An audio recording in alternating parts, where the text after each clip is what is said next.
am visat mâncând ciocolată. În cadrul festivalului Acoperire Culturală, faimoasa interpretă din România Ada Milea a susținut un concert la Chișinău. Ai fost acum 2 ani la Chișinău. Ce s-a schimbat în viața Adei Milea de atunci? Ce a apărut nou?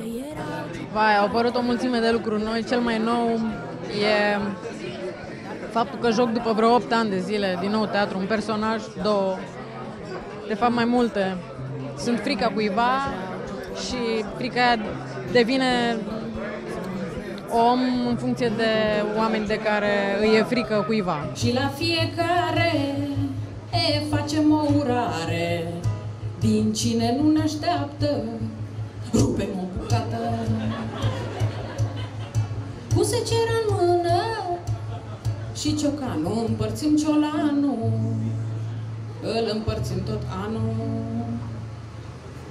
Și cine nu-l linge, cine nu-l atinge, așa se termină. Admiratorii care au așteptat cu nerăbdare acest concert s-au delectat cu cele mai bune piese semnate Ada Milea. De multe ori ce ajunge la public e altceva decât simt eu. Și mai ales în teatru pățesc, mamă ce bine am fost azi. Și îmi zice regizorul, prost! Sau invers. Vai, ce groaznic am fost. Așa să faci și data viitoare. Nu se discută. Eu sunt un om pașnic, mi-e frică să nu mor. Și dacă plec de acasă, o să vin să facă dor. Sancho, nu vine păsător. Ascultă durerile lumii cum țipă. Ajutor! Ascultă durerile lumii strigând. Ajutor, ajutor, ajutor! Spunem că vii. Știi undeva. Cântăreața și actrița Ada Milea s-a născut pe data de 5 august 1975 în Târgul Mureș. A absolvit liceul Liviu Rebreanu, mai târziu Universitatea de Artă Teatrală din Târgul Mureș. A cântat în diferite localități și a imprimat 2 albume. De astea, de ale mele mai vechi, am făcut când eram tânără și inspirată. Acum mă inspiră alte lucruri mai bătrâne. A apărut Insula după Gelul Naum, dar a apărut în Anglia și să vin să cânt în limba engleză mi se părea nesimțit din partea mea. Și a apărut God's Playground, tot în limba engleză și asta mi se părea nesimțit să vin să cânt în engleză ea. A lucrat în Canada la Cirque du Soleil, acum lucrează în Germania. În Germania mă duc din când în când și lucrez cu studenți acolo și am făcut 2 spectacole și o muzică de spectacol.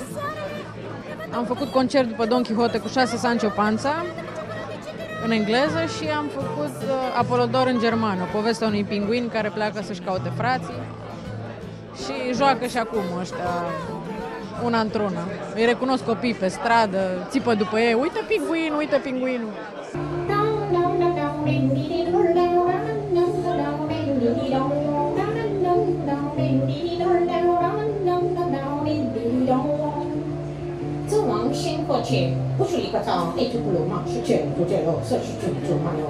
Ada Milea e un fel de om orchestră. Are voce, cântă la chitară, compune, scrie și joacă teatru. A cântat în mai multe piese și a devenit cunoscută pentru majoritatea românilor și moldovenilor abia după ce s-a întors din periplul din Canada. Când auzi cuvântul Chișinău, care sunt primele asociații care vin în cap?